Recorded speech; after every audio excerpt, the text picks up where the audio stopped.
gente, bom dia! Hoje nós iremos falar sobre os fármacos antivirais. Nosso grupo é composto por mim, Mariana, Vitor, Vinícius, Ellen e Laura. Iremos começar. Bom dia, gente. Meu nome é Vitor. Vou falar sobre os conceitos dos antivirais. Os antivirais são medicamentos, são fármacos que têm como principal atuação tratar infecções virais. Diferentemente dos antibióticos, que vão diretamente naquela bactéria determinada, fazer as eliminações, que é o famoso matar, os antivirais eles vão tratar. Mas o que eles têm de objetivo? Eles vão retardar, vão bloquear, vão inibir, são paliativos, são extremamente organizados e complexos. Quando o antivirais eles estão em desenvolvimento, eles vão fazer um fármaco, ele vai ser determinado apenas em um vírus. Eles atuam em diferentes etapas do ciclo viral, desde o início, que é precocemente, até em estágio mais avançado, que é mais alarmante e mais grave, como a entrada da célula hospedeira, a replicação e liberação de novos vírus. Ou seja, os antivirais eles sempre vão nos dar suporte e apoio, e eles conseguem sim entrar na célula hospedeira e sair. Segundo Rand, os antivirais interferem em estados específicos da replicação viral, sem dúvidas, com certeza, aí no ciclo também, visando a inibir a progressão da infecção com o mínimo de danos às células hospedeiras. Como, por exemplo, não tem as quimioterapias, que são os fármacos, eles têm benefício de combater aquela célula cancerígena, porém, infelizmente, a gente vai causar dano também nas nossas células saudáveis.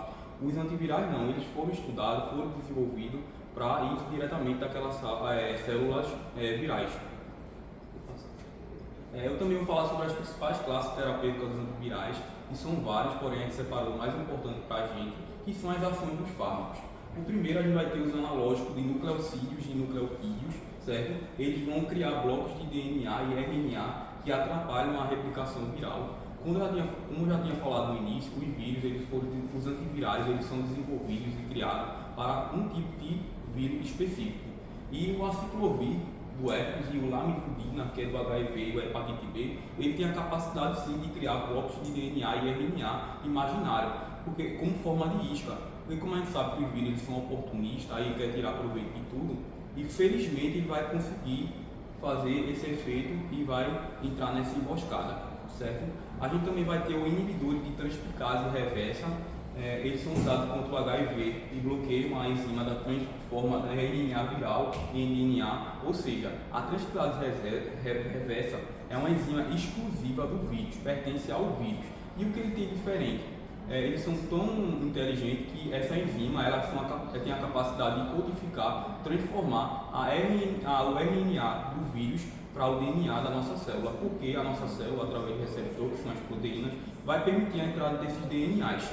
E o zidovudina e efariviens, ele tem a capacidade de ir direto nessa transcriptase reversa, ou seja, os antivirais eles estão extremamente especialistas. A gente também vai ter os inibidores de protease, que nada mais nada menos são as proteínas do vírus, certo? Eles vão impedir a montagem das proteínas virais, também usadas contra HIV.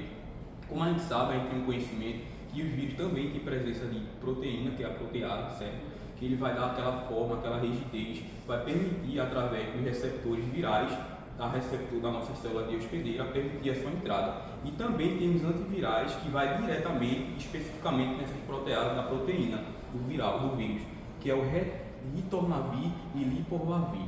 A gente também tem inibidores de integrase, eles vão impedir o DNA do HIV e de se integrar o DNA da célula. Ou seja, para mim essa aqui é mais importante porque o Reltagravir ele vai fazer de tudo, vai ajudar muito a gente a evitar que o DNA do HIV se interaja com a nossa célula hospedeira.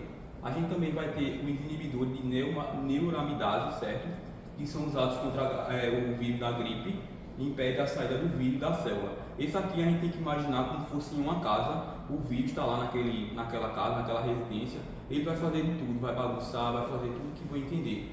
Porém, ele vai ter que sair. E é aí que o oseltamivir Imifu vai fazer o trabalho. Ele vai trancar a porta, vai apagar a lâmpada e o vírus que está lá fazendo maior bagunça, ele vai querer se escapar de todo jeito. Ele vai puxar a gaveta, vai procurar um manual e vai estar tudo rasgado. E é aí que ele vai ficar retardado, vai bloquear e vai entrar em falência. E por fim a gente tem os inibidores de entrada de fusão, eles são menos comuns, são menos usados por profissionais médicos. Eles evitam que o vírus entre na célula. São pequenos exércitos, certo? São bloqueadores, certo? De defesas. E o nome do antivirais é o Ivovitida. Pode passar. Eu também vou falar sobre os princípios da ação de medicamentos, certo? É o efeito terapêutico, é o esperado, é o objetivo. O primeiro, eles vão bloquear etapas do ciclo viral, como a entrada e a replicação de maturação, como eu já havia falado no início, é o objetivo, é excelente. O segundo é os inibidores de transcriptase reversa, já falei sobre a transcriptase reversa, eles vão impedir o vírus do HIV a replicar o seu DNA. Também são extremamente importantes, os profissionais médicos também é o que mais vai usar, esses antivirais. E o terceiro são inibidores de protease, que nada mais nada menos são as proteínas do vírus, que vão impedir a formação de vírus maduros. Por isso que eu vim falar no início que as proteínas do vírus são de extremamente importância. E o quarto, por fim, também é o mais importante, é a resistência viral, é comum em isso em tratamentos combinados com usados. Ou seja, como assim, Vitor? O profissional médico ele pode passar além de um antiviral, pode passar 1, ou 2 ou 3. Porém, tudo vai depender do tratamento, tudo vai depender do paciente, o peso, a altura e pode sim, o profissional médico pode fazer um mix de medicamentos antivirais como o coquetel e assim ter a eficácia.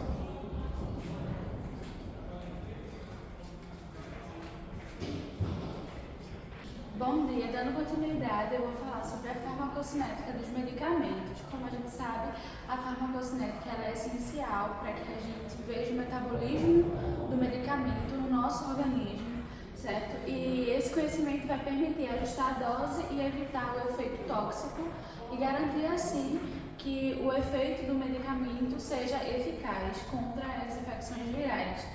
Então nós temos a absorção, onde ela pode ser por meio da administração por via oral, intravenosa, tópica ou inalatória. Nós temos a distribuição, que após o paciente ingerir o medicamento, certo? Vai ocorrer a distribuição pelos tecidos e fluidos corporais e nós teremos a metabolização, que é uma das partes mais importantes, onde a maioria dos antivirais eles vão sofrer a metabolização hepática, principalmente pela enzima do citocromo P450. E essa etapa ela pode ativar o profármaco, que é quando o fármaco ele está inativo, e ao passar pela metabolização, pelo processo de metabolização, ele vai se tornar ativo.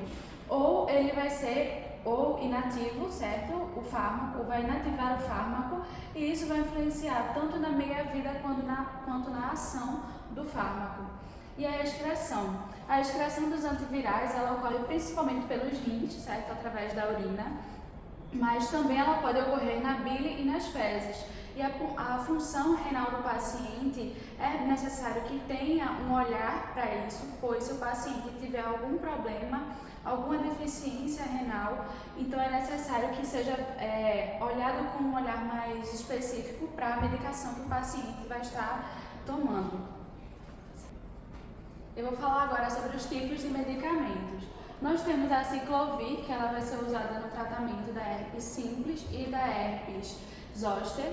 A oseltamivir, que é indicada para o tratamento da influenza A e B, certo? Tanto nos casos graves quanto nos casos precoces. A tenofovir, que ela é utilizada para a hepatite B crônica, que ela vai reduzir a carga viral e a inflamação hepática.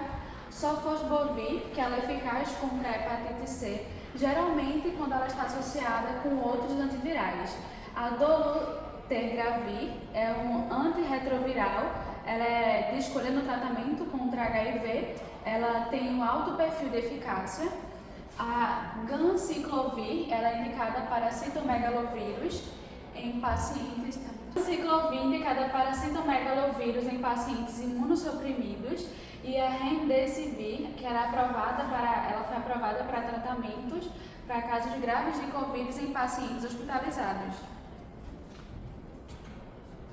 E as dosagens prescritas. A dose ela vai variar conforme o vírus, a idade do paciente, o peso, se o paciente já tem alguma comorbidade. Então é necessário que tenha esse olhar voltado para que a dosagem seja de acordo com o que o paciente apresenta no momento. Então, as dosagens prescritas dos antivirais, ela vai ser a ciclovir, 200 mg por via oral, 5 vezes ao dia, por 5 a 10 dias. O oseltamivir, 75 mg por via oral, 2 vezes ao dia por 5 dias. Vidovunida, 300 mg via oral, 2 vezes ao dia. Ridanvirina, 400 a 600 mg via oral também, 2 a 3 vezes no dia, conforme o peso do paciente. E também uma observação é que ajustar a dose em casos de disfunção hepática ou renal. Então, como eu falei anteriormente, a excreção ocorre principalmente pela via renal. Então, é necessário que seja olhado para que se o paciente tem uma disfunção renal ou hepática também, porque pode ocorrer a excreção pela bilirrubina, pela bile. Então, é necessário que se tenha um olhar para qualquer comorbidade que o paciente possa ter. Bom dia, gente. Vou falar um pouco sobre a administração dos antivirais e o cuidado específico conforme a prescrição médica CPM. Na verdade, qualquer tipo de medicamento, seja ele um antibiótico, um antiviral ou até mesmo um antitérmico conhecido como uma dipirona e um paracetamol, é o dever da gente saber pelo menos a base do medicamento, ou seja, qual o componente dele, ou seja, para que ele serve, se o paciente ingerir aquela medicação, qual é o efeito que vai causar, ou seja, a farmacodinâmica, a farmacocinética. E também vai ressaltar, seja um medicamento simples ou até um medicamento de alta vigilância, a gente tem que conhecer pelo menos a base. Ou seja, também bastante importante ressaltar o efeito colateral e a reação diversa que pode causar um quadro agravante na clínica do paciente. E também vale ressaltar a via de administração. É devido a gente saber qualquer tipo de via, seja ela intramuscular, a endovenosa, a inalatória, até mesmo a tópica. Saber a quantidade prescrita de acordo com o médico, ou seja, será que vai ter alguma flebite, ou seja, que é inflamação na veia. A gente tem que ter um conhecimento prévio de qualquer coisa, ou seja, se o paciente fazer alguma pergunta, dizer que está com coceira, ou seja, a gente deve atentar, saber a quantidade prescrita de acordo com cada prescrição, ou seja, cada via endovenosa, que é bastante eficaz na hora do tratamento mais rápido. E também um cuidado que é bastante crucial na área da enfermagem. A gente tem que ter uma visão holística naquele paciente, olhar o paciente como um todo, ou seja, o paciente pode fazer alguma pergunta difícil e a pessoa tem que ter um vocabulário, ou seja, uma educação aprofundada nos fármacos. E também vale ressaltar que os médicos também erram a medicação, ou seja, a gente tem que ter o conhecimento clínico daquela medicação, de questionar o médico, dizer que está errado, ir lá e consertar a prescrição e introduzir a medicação correta no paciente.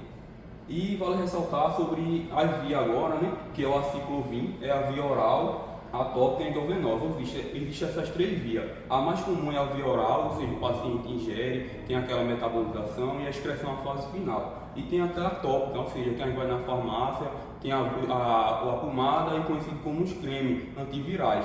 Ele é usado bastante naqueles pacientes que têm herpes labiais, que tem a capacidade de visualizar aquela pomada e depois de semanas vai ver o efeito 100% ali naquele paciente.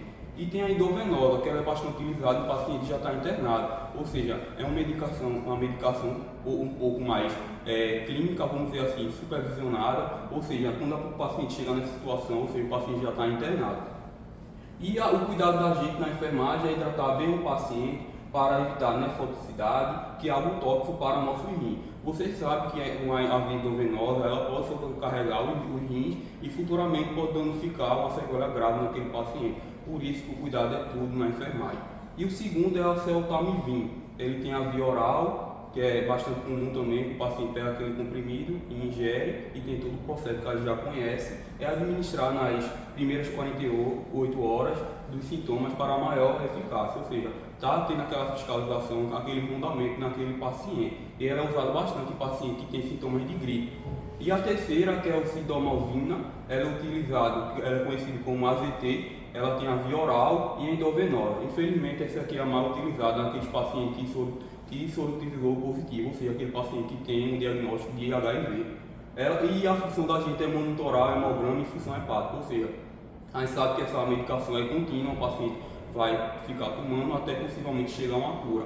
E ele tem que estar monitorando, ou seja, se o eficaz é fazer um hemograma de 6 meses, o famoso check-up, esse paciente aí ele tem que monitorar, ou seja, recorrente o hemograma dele para ver se está tendo alguma alteração decorrer com os medicamentos que ele está tomando. E por último é a ribavivina, que ele é conhecido por via oral ou inalatória, e usar com cautela em gestante em risco de tratogênico, ou seja, aquela gestante que está formando um pequeno embrião no útero, tem que ter bastante importante nessa medicação, porque é uma via inalatória, conhecida como a máscara de Ventura, é um alto fluxo, e também tem a cânula nasal, e é bastante importante, é aí que os médicos bastante costumam errar, ou seja, a miligrama do frasco que é utilizado na máscara de Ventura. E o tipo de antivirais, isso aqui é bastante importante e bem dinâmico. O primeiro é o analógico nucleoclídeos, bloqueia DNA ou RNA do vírus, conhecido como aciclovir. Aqui é bastante importante, porque esses antivirais vão fingir ser mini blocos de DNA e RNA. E a gente sabe que o vírus é oportunista, para ele é eficaz chegar lá, oxe, já está pronto, é lá que está a cilada. Ele vai lá, pensa que é um DNA, um RNA, pega e ali está o antiviral lá e ele vai ser eliminado futuramente. E o segundo é inibidor de protease. A gente sabe que o vírus depende de proteína para ter aquela rigidez, ou seja, fazer tudo que é de ruim, o vírus que ali aproveita da proteína. E esse antivirais conhecido como ritonavir, ele vai diretamente na proteína daquele vírus fazer uma barreira, uma proteção para ele não ter aquela eficácia 100%. E o terceiro é inibidor de neuramidase. Ele evita que o vírus saia da célula. É como o Vitor falou, é uma casa, tem tudo para o vírus ficar eficaz. O antiviral passa por trás, tranca a porta, ele vai querer sair para ir para outra célula danificar. E aquela porta está fechada e ele vai inibir, retardar e depois vai ser eliminado. E o último é o interferon, ajuda o corpo a combater o vírus, como exemplo, o interferon alfa. Na verdade, isso aqui é bastante importante para o sistema imunológico da gente. A gente sabe que em si o sistema imunológico ele vai ajudar 100%, tentar ajudar. E esse aqui, o interferon, ele vai ser um aliado dele, é um pequeno exército para combater o vírus conhecido como oportunista. Dando continuidade ao assunto, irei falar sobre as interações medicamentosas.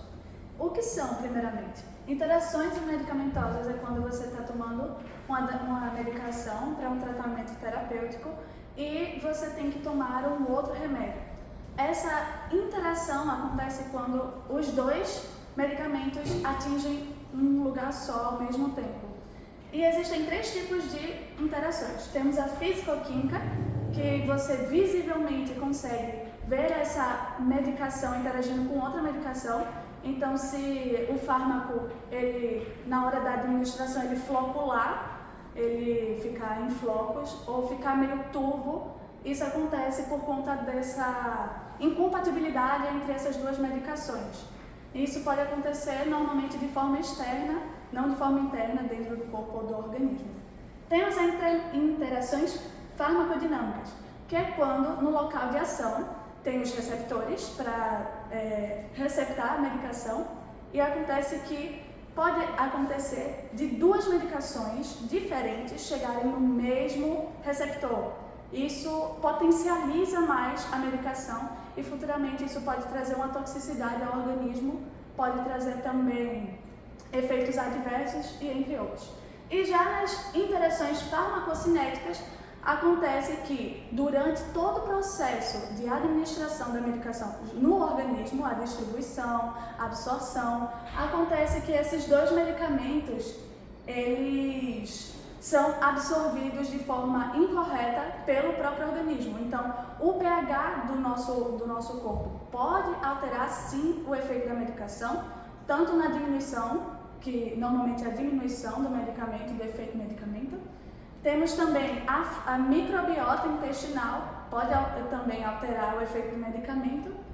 E aqui temos alguns remédios que, junto com outras medicações, ele pode ser incompatível ou ter seu efeito diminuído. Temos aqui o aciclovir, que ele prejudica os rins, junto com outros remédios, pode causar toxicidade renal. Temos o azeltamivir, que são antiácidos e pode atrapalhar a absorção. O zidovudina tem menos efeitos quando usada com a rifampicina. Temos a ribavirina, que aumenta o risco de anemia.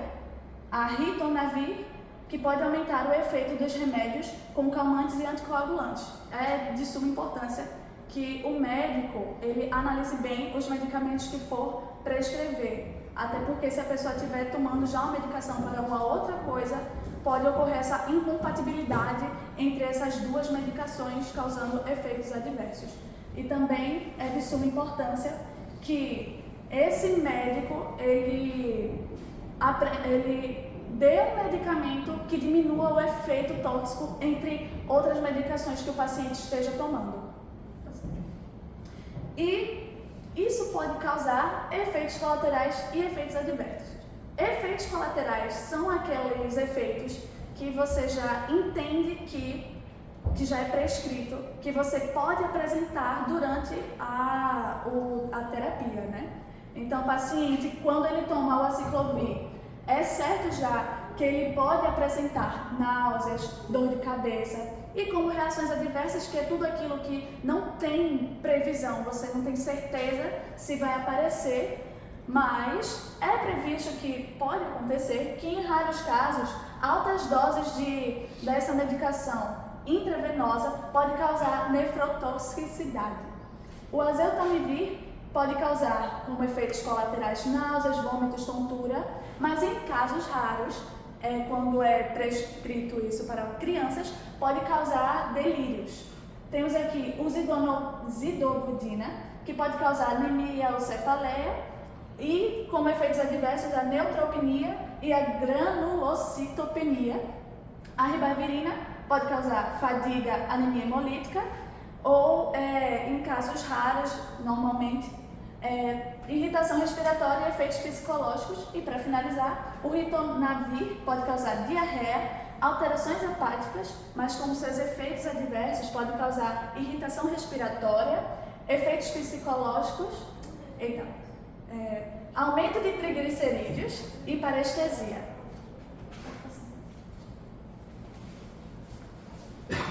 Bom dia, agora eu vou falar um pouco sobre os cuidados de enfermagem com os remédios antivirais.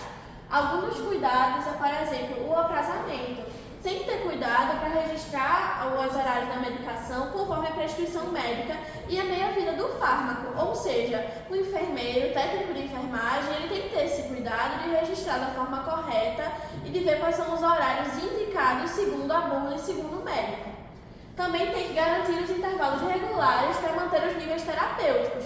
Então, ele não pode seguir um horário que não seja o horário recomendado. Então, se a medicação for de 8 em 8 horas, ele tem que ter esse cuidado para já manter o aprazamento correto, para já manter na linha dos técnicos, que é o cuidado e o planejamento do enfermeiro, para que esse remédio seja passado nos horários certos. A administração, ele tem que verificar a via correta, seja oral, seja via tópica, seja via intravenosa, e fazer a diluição se for necessário, pois alguns medicamentos eles têm justamente essa necessidade de serem diluídos conforme prescrição, conforme idade e conforme essas necessidades únicas de cada paciente. Administrar com alimentos se for necessário e se for indicado para reduzir os efeitos colaterais. É de conhecimento que alguns remédios eles podem ter efeitos como náuseas, eles podem ocasionar alguma dor na barriga, eles podem ocasionar gastrite. Então tem que ser introduzido às vezes com a alimentação anteriormente a essa medicação, justamente para reduzir esses efeitos colaterais, que são efeitos esperados, mas que ainda assim podem ser efeitos incômodos que podem vir que o paciente não queira prosseguir com o tratamento, que é de suma cruciância. Usar a bomba de infusão para antivirais intravenosos conforme o protocolo institucional, ou seja, tem que usar a bomba de acordo com o protocolo de cada instituição, porque eles podem ter diferenças de cada local. A monitoração, que é avaliar os sinais de toxicidade, seja renal com aciclovir ou hepática com zidovudina, monitorar o hemograma e a função hepática e renal periodicamente, porque como foi dito anteriormente, esses remédios eles podem vir a ter uma interação que vai trazer a toxicidade, ou seja, vai trazer sintomas ruins para o paciente. Observar reações adversas como náuseas, tontura e alterações neurológicas que não estão prescritas e que não são normais. Registrar e comunicar a intercorrência ao médico. Por isso que é importante que o enfermeiro ele tenha esse planejamento, ele veja certinho os horários, para ele registrar caso tenha alguma intercorrência ou algo que ocorra que não seja esperado. Então ele tem que monitorar e registrar, para caso tenha uma intercorrência, ele possa mostrar ao médico de forma correta. Os cuidados específicos. Os cuidados com antivirais variam de acordo com a idade, peso e o uso do medicamento. que pode mudar conforme a idade, existindo ajustes na dose e atenção especial a efeitos colaterais. Por isso que é importante ter essa atenção bem certinha. Os adultos, eles geralmente vão tolerar bem os medicamentos, mas é importante monitorar a função hepática, renal e orientar sobre a adesão ao tratamento. Porque se a gente monitora essa função renal e hepática, a gente vê que essa tem alguma alteração que é comum nesses casos. E os idosos, eles vão exigir o ajuste da dose conforme a função renal também, que tem que ter uma maior vigilância para interações adversas e interações com os medicamentos. Ou seja, é muito importante que além do enfermeiro ter esse conhecimento sobre os medicamentos, ele também ter o conhecimento sobre a interação, sobre os efeitos que podem vir, sobre o monitoramento, pois todas essas coisas são importantes para que a gente venha ter um tratamento funcional, um tratamento que dê certo e um tratamento que faça o paciente ter uma qualidade de vida. Obrigada.